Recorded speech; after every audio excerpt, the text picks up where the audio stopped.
Bonjour et bienvenue dans ce nouvel épisode de La Bise, le podcast qui analyse les stratégies business, communication digitale et marketing pour les entrepreneurs qui veulent lancer ou relancer leur marque. En format solo ou aux côtés d'entrepreneurs qui partagent avec nous leurs problématiques et leurs succès, je te propose d'embarquer à mes côtés pour un méga coup de boost pour ta marque et ta confiance. Sincérité et sourire garanti. Moi, c'est Floriane, actuellement nantaise après être passée par Lille et Paris. Je suis bretonne d'origine et la fondatrice de Le Boudoir du Biz. Je suis consultante et formatrice en communication, image de marque et podcast. Place à ce nouvel épisode et bonne écoute, la bise. Hello et bienvenue dans ce nouvel épisode du podcast La Bise.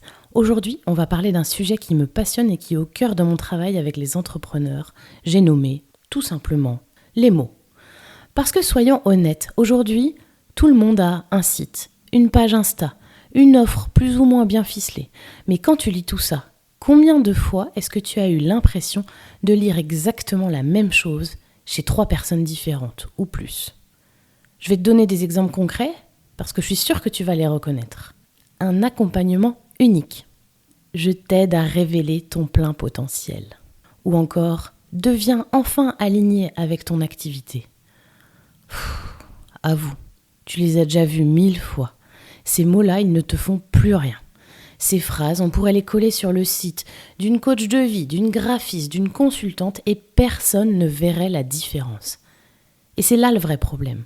Quand tes mots ressemblent à ceux des autres, ton unicité disparaît totalement.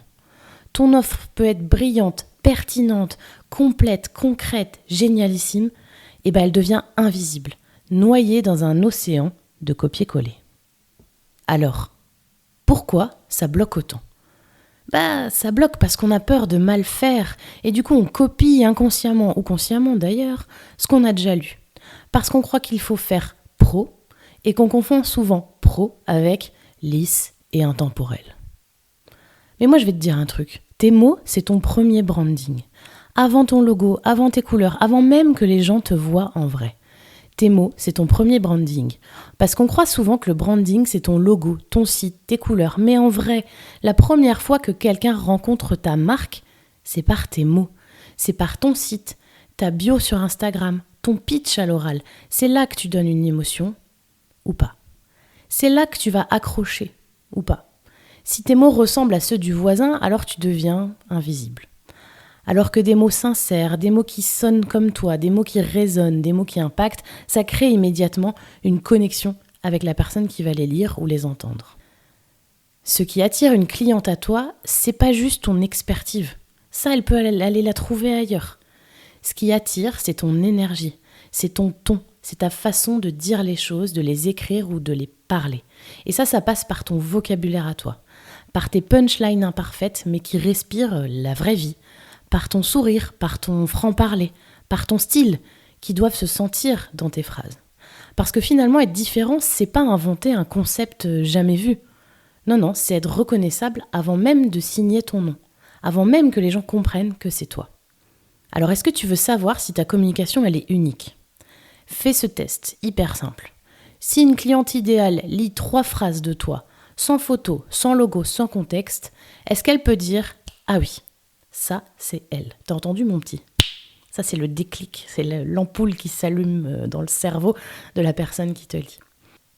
Donc, si cette cliente idéale comprend et se dit « J'adore, ça, c'est elle », oui. Si elle le capte, c'est que t'as gagné. Sinon, si elle ne comprend pas que c'est toi, c'est que tu utilises encore des mots trop génériques. Et les mots génériques, excuse-moi du peu, mais c'est un peu la mort de la différenciation. On n'achète pas une offre. On achète une personne, un univers, une énergie. Et ça commence par tes mots. Ça me fait penser à une anecdote que je n'oublierai jamais. J'avais signé avec une super cliente qui avait eu l'honnêteté de me dire « Franchement, j'ai hésité avec toi et une autre personne. Mais en fait, mon choix, il a été vite fait. Parce que je me suis retrouvée en toi. Parce qu'elle, elle s'habillait avec un tailleur lilas, très working girl, très business. Et puis toi, tu ressembles plus à une amie qu'on pourrait se faire dans la vraie vie. Alors, je sais pas comment je dois le prendre, mais moi, ça me va très bien. J'ai pas du tout le positionnement de la coach business qui utilise des mots qui vont secouer, qui vont faire mal, dans une façon de s'habiller et de marcher telle une business girl. Et j'ai envie de montrer comment je travaille sur Instagram, sur ma newsletter, mon podcast, mon LinkedIn, pour que je puisse capter des gens qui me ressemblent. Et jusqu'à maintenant, ça a hyper bien marché. Il y a dû avoir 2 ratés en un peu plus de 4 ans. Donc ça veut dire que ça marche quand même, cette façon de faire. Parenthèse fermée. Tu vois, c'est exactement pour ça que j'ai choisi, moi, aujourd'hui, d'avoir cette double casquette dans mon activité. D'un côté, je fais de la stratégie de marque, et de l'autre, je suis copywriter. Parce que pour moi, les deux sont indissociables. La stratégie, c'est ce qui te donne ta direction, mais le copywriting, c'est ce qui donne vie à ta marque au quotidien, au même titre que ton identité visuelle, par exemple. Concrètement, avec le copywriting, avec la rédaction, j'aide mes clientes à rédiger leur site web, leur page de vente, leur newsletter, leur séquence email, leur campagne de crowdfunding. D'ailleurs, je ne les aide pas puisque c'est moi qui fais le travail, mais on travaille en amont sur ce qu'on va raconter, sur quel univers on va créer et comment on va faire pour se démarquer avec sincérité à travers les mots. Pourquoi ? Parce que tes mots, c'est ce qui transforme une personne curieuse en cliente. Un bon texte, ce n'est pas juste joli, c'est ce qui donne envie de cliquer, de rester, de s'abonner, d'acheter. C'est ce qui dit à ta cliente idéale, tu es au bon endroit, tu peux me faire confiance. Un exemple concret, le site que j'ai écrit pour Émilie Sultan. Émilie, elle est prof de couture. Tu peux aller voir par toi-même d'ailleurs. Le site, c'est emiliesultan.fr. Tu verras que tu n'as pas juste un site qui liste ses services de prof de couture. Tu as un site qui raconte son univers, qui parle à sa cliente. On y a mis de la clarté, de la chaleur, on a mis la vraie personnalité d'Émilie dans ses textes. Et ça ressort. Et en plus, ils sont mis en valeur par une identité visuelle qui lui ressemble. Tout ça, c'est la puissance des mots, associée à l'identité visuelle. Si toi aussi, tu veux que tes textes aient ce peps, que ta voix se sente dans ton business, toutes mes offres sont dispo sur mon site, leboudoirdubiz.fr.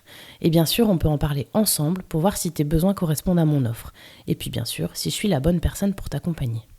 Comme souvent, j'ai un petit exercice pour toi, hyper simple, mais qui peut tout changer.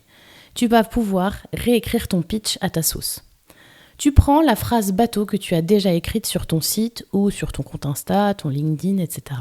Et tu la réécris 2 fois. Tu la réécris d'abord comme tu l'expliquerais à une amie autour d'un café et tu la réécris comme tu le dirais dans un vocal WhatsApp à une cliente idéale. Tu compares les deux. Tu vas te rendre compte que la première sera correcte, mais peut-être un peu fade. Et la deuxième, je te garantis qu'elle va être unique. Elle va rassembler ton énergie. En faisant un mix de ces deux-là, tu vas pouvoir mettre l'authenticité que tu auras transmis à ton ami à travers tes mots autour du café et la partie un peu plus professionnelle, un peu plus commerciale, un peu plus vente dans le vocal WhatsApp à une cliente idéale. Et là, tu auras un pitch à ta sauce, avec ta personnalité, mais avec un objectif stratégique derrière. La version de ton pitch qui attire vraiment tes clientes, ce n'est pas une version correcte. C'est une version qui montre qui tu es. C'est une version qui fait sourire. C'est une version où on entend ta voix, ton ton, ton énergie. Les clientes, je le répète, elles n'achètent pas un texte parfait, elles achètent ta personnalité. Elles n'achètent pas une expertise, du moins pas que, elles achètent une personnalité, un lien, un truc qui se crée quand elles te lisent. Alors arrête de vouloir être poli, correct, professionnel entre guillemets. Autorise-toi d'abord à être toi-même avant tout dans ta communication, dans tes mots, dans tes posts Instagram et dans tous les contenus que tu vas créer pour vendre tes offres et ton activité. De fait, tu attireras les clients avec qui tu veux vraiment travailler, grandir et puis avancer. Alors voilà, tes mots sont ton premier branding. Ils sont ton énergie, ton empreinte, ta signature. Et si tu arrêtes de lisser ton discours pour qu'il ressemble aux autres, tu vas voir que ta communication va s'illuminer toute seule. Si tu veux qu'on en parle, tu sais où me trouver. Et surtout, prends ce petit exercice, réécris ton pitch, teste-le. N'hésite pas à me l'envoyer d'ailleurs, je serais assez curieuse de le lire et de donner mon ressenti. Tu verras à quel point tes mots peuvent changer la perception qu'on a de toi. Je te laisse là-dessus. Et souviens-toi, tes mots sont la première impression que tu donnes, autant qu'ils sonnent comme toi. La bise. Et si cet épisode t'a plu, n'hésite pas à le partager, à lui donner 5 étoiles sur Apple Podcast ou sur ta plateforme d'écoute préférée, à me laisser un avis ou un commentaire. Et tu peux bien sûr le relayer sur les réseaux sociaux. Pourquoi ? Parce que la production de podcast, c'est autant de kiff que de temps. Alors n'hésite pas à m'encourager à en faire autant avec toutes les émissions que tu aimes. À très vite et la bise!